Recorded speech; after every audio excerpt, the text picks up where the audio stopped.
Yo lo voy a poner de esta forma, ¿propina o no propina? Esa es la cuestión y de ahí vamos a partir. Vamos a hablar, por una parte, me acompaña Roxana Montenegro, ella es actriz, ex camarera, gracias por estar aquí en el programa. Irina Villariño, empresaria, dueña de La Casita, también de la cadena de restaurantes Las Vegas. Muchísimas gracias por estar aquí en el programa. Y Gretchen Abello, camarera. Gracias por estar aquí las tres. Rápidamente, cada una de ustedes, bien rápido, el punto de vista, ¿sí o no la propina? Yo digo que me inclino más hacia el sí, pero depende. Estoy a favor que siga la propina. ¿Y la empresaria qué dice? Es un arma de doble filo. Sí, un arma de doble filo. Vamos a hacer algo. Salimos a la calle y le preguntamos a los televidentes, al ciudadano de a pie, a la persona que va al restaurante, que paga, que le afecta su bolsillo, qué es lo que piensa. Y esas son las respuestas.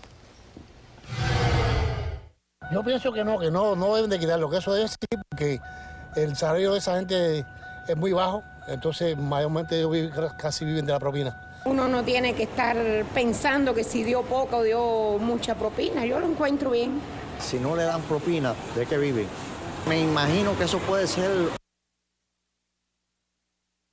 Ahí se quedó, él estaba diciendo si no le dan propina, ¿de qué viven? Irina, y esa es la pregunta. Nosotros pagamos la propina por lo que ustedes dejan de pagar como empresarios a los camareros. Recompensan el salario que le pagamos nosotros. ¿Pero eso es justo? Bueno, lógicamente sí. Hablo de mí ahora, ¿eh? Hablo de mí. O sea, ese 20% que yo pago se lo ahorran ustedes. De lo contrario, se lo incluimos en el cheque al final de cuentas. De una manera u otra, el cliente siempre paga. Si no lo pagan por su cuenta, al final, cuando terminan el servicio de consumir, lo van a pagar incluido ya en el cheque. O sea, de una o de la otra manera, el cliente siempre paga por los servicios y el consumo. Ahora, yo creo que es muy justo para los cocineros y el personal que trabaja en la cocina. Porque, ¿qué pasa? En los últimos años, la materia de prima ha subido mucho. El costo de la carne ha escalado muchísimo, un 200% ha subido. Y eso ha subido los precios en los restaurantes. Antiguamente una palomilla a lo mejor costaba $6.95, hoy tiene que costar $8.95. Si es la grande, tiene que pagar el cliente $10.95. La pregunta que yo te hacía, ahora voy con ustedes, que yo te hacía, ¿por qué yo como cliente tengo que pagar por eso si eso es responsabilidad y es el negocio de ustedes? Por lo siguiente te lo digo. Uno va a una tienda a comprar ropa, vas a cualquier servicio que te dan, tú no tienes que dar propina. Se supone que si uno va a un restaurante, entra al restaurante, tienes un precio, pagas por un servicio y ese servicio debe ser el mejor, es el 15, el 18, el 20%. Con la diferencia que en una tienda realmente no te están dando un servicio, te están cobrando por un artículo. En un restaurante te están sirviendo, te están trayendo más agua, más pan, te están trayendo la comida. Entonces, eso sí es un servicio. Eso se traduce en que el que dé mejor propina lo tratan mejor. Es así, es la competencia. Ahora, por eso es un factor es un arma de doble filo. Porque, ¿qué pasa? Si estandarizan que es solamente un precio fijo a la hora, el mesero, ¿dónde está el estímulo para que el mesero se esmere, para que venda más? Si van a ganar $12.95, $13.95 o lo que sea, la hora fijo. Vamos a ver qué piensan ellas. A ver, Roxana, ¿ustedes qué prefieren? Esa propina. La propina tiene una ventaja y es que no paga impuestos, ¿no? Eso es una ventaja, pero por otro lado, ¿preferirían además que se les diera un seguro médico, un salario competitivo, otro tipo de beneficios? Yo creo que los beneficios sí deberían incluirse, sobre todo porque el trabajo del mesero no es un trabajo nada agradable y nada fácil. El mesero tiene que ser un poco de todo, malabarista, psicólogo, porque a veces hay que estar atendiendo a algunos clientes que son un poco, digamos, exquisitos y es un trabajo que realmente se paga muy poquito comparado con todo lo que hay que hacer.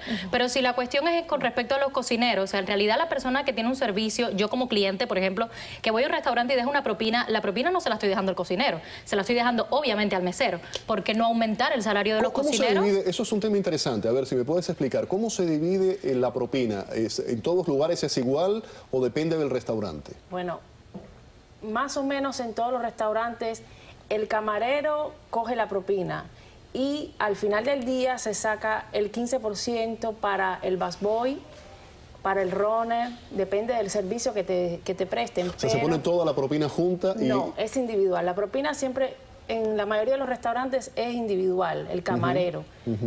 Cada camarero tiene que sacar un %. para el Tú busboy. te ganas Yo tengo que $100 de pagar. propina, de esos $100 le das un porcentaje al Exacto. busboy y de esa forma. La cocina.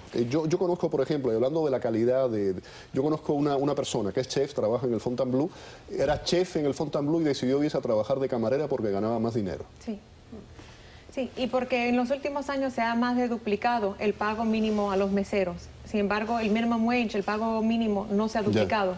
Antiguamente se le pagaba $2.13 al mesero, ahora se paga más de $5 la hora, más la propina. La casa, los restaurantes obviamente tienen un pago mínimo, eso se compensa con la propina, pero no ha subido proporcionalmente igual a los empleados de cocina que a los de salón. Ustedes entonces, normalmente, los dueños de restaurantes no reciben parte de esa propina. Yo he escuchado que hay algunos lugares donde sí lo hacen. Si lo hacen, creo que es una falta de ética de su parte. No deberían. No deberían. No. Tú como empresaria, ¿qué prefieres? ¿Qué te conviene más si vamos aquí a mezclar dos cosas? El bolsillo y lo que es la ética de trabajo también, ¿no? ¿Qué crees que sea mejor? ¿El que siga el sistema como está, con la propina, de la forma que se ha establecido hasta ahora, o no? Eliminar esa propina, tal vez cobrarle un poquito más al cliente y decirle, vamos a aumentar el salario, se le va a dar seguros y se le dan una serie de beneficios. Félix, yo creo que honestamente a nosotros como empresarios nos beneficia más el pago fijo. Sin propina. Ahora, yo creo que a los meseros no les va a favorecer. Porque, ¿qué pasa? Los meseros tradicionalmente nunca van a declarar por los impuestos, claro. Los impuestos, el 100% de la propina que ellos ganan. Siempre ponen el mínimo que les requiere la ley. Siempre no debería ser siempre, pero casi siempre ponen el porcentaje que cubre el límite de la ley a lo que ellos tienen que reportar. Entonces ese dinero en efectivo que se llevan al bolsillo no están pagando impuestos sobre eso. Ahí es donde ellos recompensan, claro. Porque como dice la joven, es un trabajo muy laboral, muy trabajoso. Bueno, es un trabajo bastante complicado. Yo creo, mi opinión, que sí bajaría muchísimo la calidad, o al menos me parece que no sería justo si todos los meseros ganan igual, y bueno, creo que me daría un poco más la razón, que ganaran todos por igual, porque hay meseros que se esmeran mucho más en su trabajo. A la hora de atender a un cliente, ellos son un poco más exquisitos, puede ser que recuerden a lo mejor el plato que le gusta a ese cliente porque va más a menudo, o tienen un trato más agradable, más afable, y el cliente es la manera que tienen de recompensar pues ese trato. Entonces, ¿cómo va a cobrar igual una persona que no hace ese tipo de trabajo tan exquisito como una persona que llega y sí se dedica a esmerarse? Yo supongo que la ley no especifique que hay que pagarle igual a todos los meseros tampoco. Me imagino que la casa reserva el derecho a pagarle a ciertos meseros que son más capaz. Me imagino que se establezca una cantidad mínima. Y de ahí en adelante eso ya es opción, ¿no? A discreción de la casa. Exacto, discreción de la casa. Cuéntame cuál es el peor cliente con el que te has encontrado. A ver, un caso. Unos cuantos. ¿Sí? Al cliente tienes que darle la vuelta, tienes que saber cómo atraer, cómo resolverle. Y llega un momento que ustedes los huelen ya, me imagino. Hay que ser ¿no? Después de un tiempo que ya saben, esto es... Llega un cliente que te dice, todo está mal, todo sabe malo, las frutas están ácidas. Hoy me pasó, de hecho, hoy me pasó. Pero yo creo que el camarero tiene en su contra, no tenemos beneficios de ningún tipo. No tenemos vacaciones, no tenemos el pago, ya lo dijo la señora, es mínimo, es $5. Nosotros básicamente vivimos de la propina. Ustedes ganan más con propinas que lo que es el salario, ¿no? Por supuesto. Es que una cosa compensa a la otra. No es que ganen propina o que ganen salario. Es que la propina es un complemento al salario. Se unen los dos. Por eso es que el gobierno federal permite que los dueños de restaurantes paguen el sueldo mínimo de $5.75, creo. 503. 503 en este momento. 503 y no tenemos que declarar también, de hecho, la propina.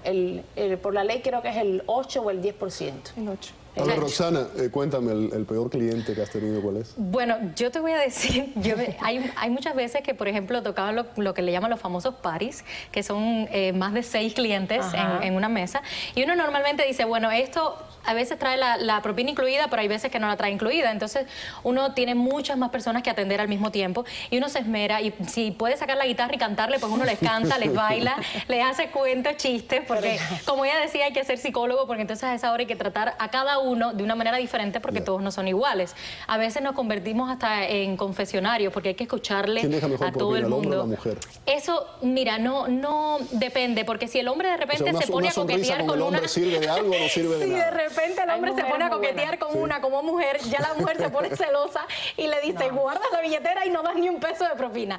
Muchas veces sí, por ejemplo, cuando yo trabajaba de mesera, no sé si sería un tópico o el restaurante donde yo trabajaba, quienes más dejaban propina eran los cubanos y los americanos. O sea, no tanto así como el resto de los países de América Latina. Quizás era también porque era un restaurante básicamente de comida cubana y la mayoría de nuestros clientes eran cubanos, pero siempre era muy raro ver a otra nacionalidad que quizás dejara un poco más de propina. Incluso a mí me extrañaba porque nosotros los cubanos no traemos ese hábito de dejar una propina. Pero sí es bien complicado. Yo recuerdo que un día me pasó que salí al patio, me tocaba trabajar el patio ese día y salí con una bandeja inmensa de platos y cuando llego a la mesa pues no podía bajar el brazo, mi brazo no me respondía, se me durmió y yo miraba a todas partes y decía, ¿y ahora qué hago? Y todo el mundo me miraba y decía, ella va a hacer un espectáculo, ella va a hacer algo. Bueno, el caso fue que no sé, terminé bailando o no sé qué fue, me arrodillé en el suelo, puse la bandeja y todo el mundo se levantó a aplaudir. La mejor propina que te han dado, cifra, ¿cuánto? Yo creo que la mejor propina fueron unos $50 que me dejaron una vez. Sí, no la verdad. Por un café me dejaron $100. Mira. ¿Por un café $100? Sí. No olvidarás a la persona, ¿no? Sí, no, la tengo ahí cada vez que lo veo. Ahora ella se esmera, ahora sabe cómo le gusta el café y siempre se lo va a dar así. De verdad. Bueno, muchísimas gracias a las tres por haber estado aquí en el programa, haber compartido con nosotros y usted, bueno, saque sus propias conclusiones, ¿no? De todo eso que estamos conversando. Gracias. Gracias a ti. Vamos a la pausa, al regreso.